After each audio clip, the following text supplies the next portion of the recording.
unboxing. So, gusto ko mag-thank you sa asawa ko. Thank you so much, my love, sa iyong anniversary gift. Thank you. Mwah.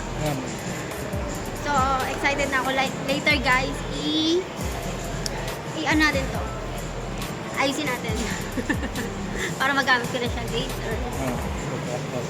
So, I'm so happy. Thank you. Thank you, my love. Thank you so much. Bye-bye. 使用者是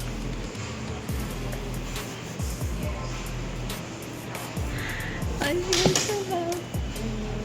那美式的话可以升级这个 And bibili rin tayo ng tempered glass, guys, para protect yung ating 还有包含唯一的保护哦，全球都可以用，需要升级吗？我儿子的那个。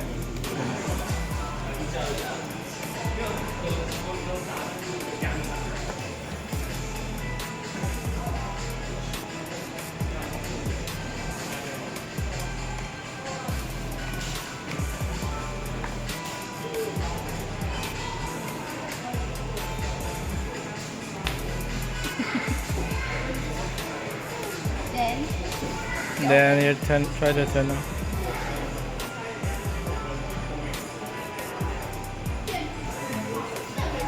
it's up. Yeah, then you can let him put tempered glass for you.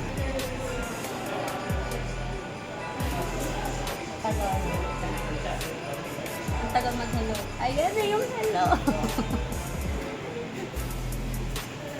Okay. Okay.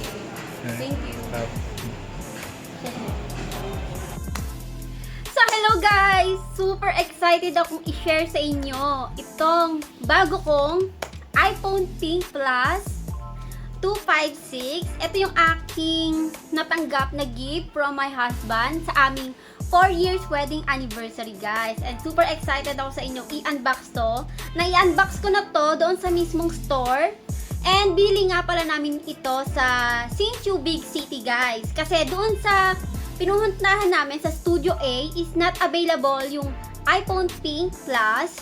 Kaya pumunta kami ng Big City para bumili ng iPhone Pink Plus doon. And luckily is meron silang available na Pink and 256. So, eto na nga guys, ipapakita ko sa inyo yung nabili naming iPhone Pink Plus na kasama niya yung mga inclusion niya, ipapakita ko sa inyo guys. Pero, konting story time muna.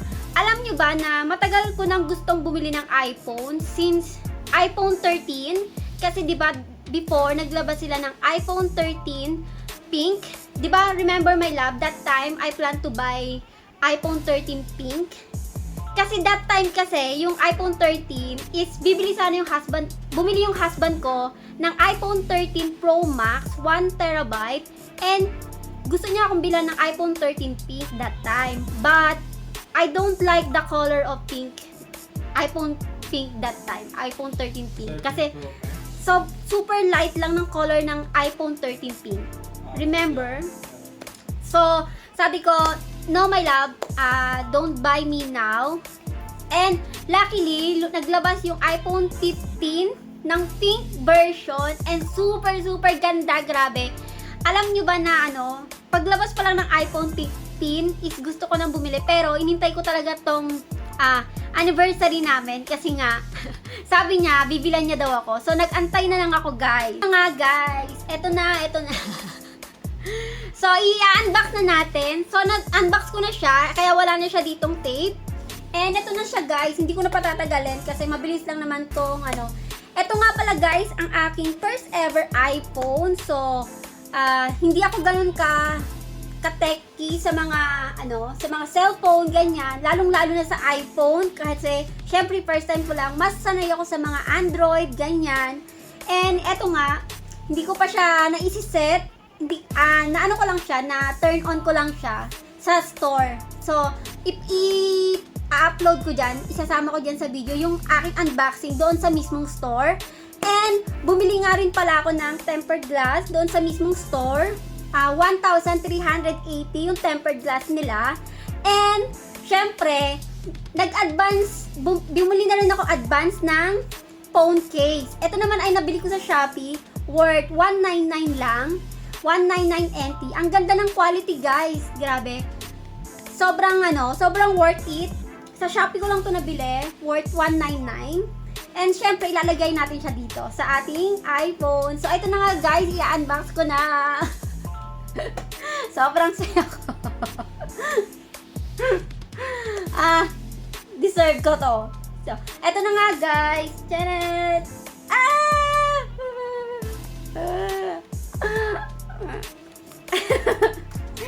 So, ayan na, guys. Ito yung aking iPhone 15. Buksan na natin. Taran! Ayan. So, ayan, guys. Tingnan nyo naman yung pagka-pink niya. Hindi ko alam kung nabibigyan ba ng hustisya dito sa cellphone kong Xiaomi T3, Pero ang ganda talaga ng pagka-pink nito. Grabe. And yung edges niya, round na round. Ayan, ang ganda. Ay, baka hindi ako makatulog. Ito na nga, guys. Nabuksan ko na to, na-on ko na to. And, ayan, napakaganda talaga, guys. Yung edges, ang ganda. Ito nga pala, guys, ay 256 lang. Yung, inabail ko. Kasi, syempre, first time iPhone user tayo. Ako para kasi sa akin, ayoko munang mag Pro o Pro Max kasi hindi pa naman ako ganun kahiyang sa iPhone. So, mas gusto ko na tong iPhone 15 Pink Plus kasi bukod sa pink na siya, mas affordable siya compared sa mga Pro and Pro Max. Yan. Kaya, eto na sa akin, masayang-masaya na ako dito, super. And ang inclusion niya, guys, ay may kasama siyang USB-C, yan, wired for charger. Ayan, ito yung kasama niya. And syempre, may kasama rin siyang Tcharan! Ayan, needle para sa SIM card, pag magkakabit ka ng SIM card. And ito nga yung mga papers. And syempre, Apple sticker, hindi guava sticker. Apple siya. Ayan. So, ito nga pala, guys, ay cash namin binili sa sa Big City. And siya, worth 36,400 plus tempered glass 1,380, guys. So yan. Ang total niya is nasa 37 plus NT. So yan. Ang ganda. So i-open na natin. Ayan. So, alam niyo ba, guys, nagaganahan na akong mag-vlog kasi mas malinaw na yung camera ng ating mga video.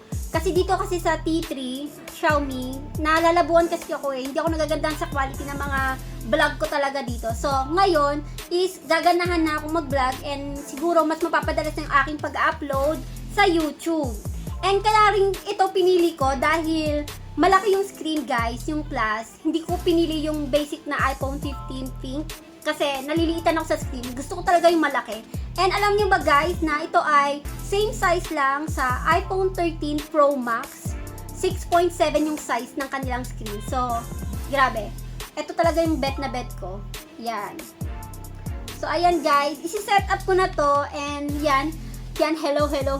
Ayan na, guys. Tapos na tayong unboxing, isi-set up ko muna to. And, gagawa ko ng vlog, re-reviewin ko to, itong iPhone 15.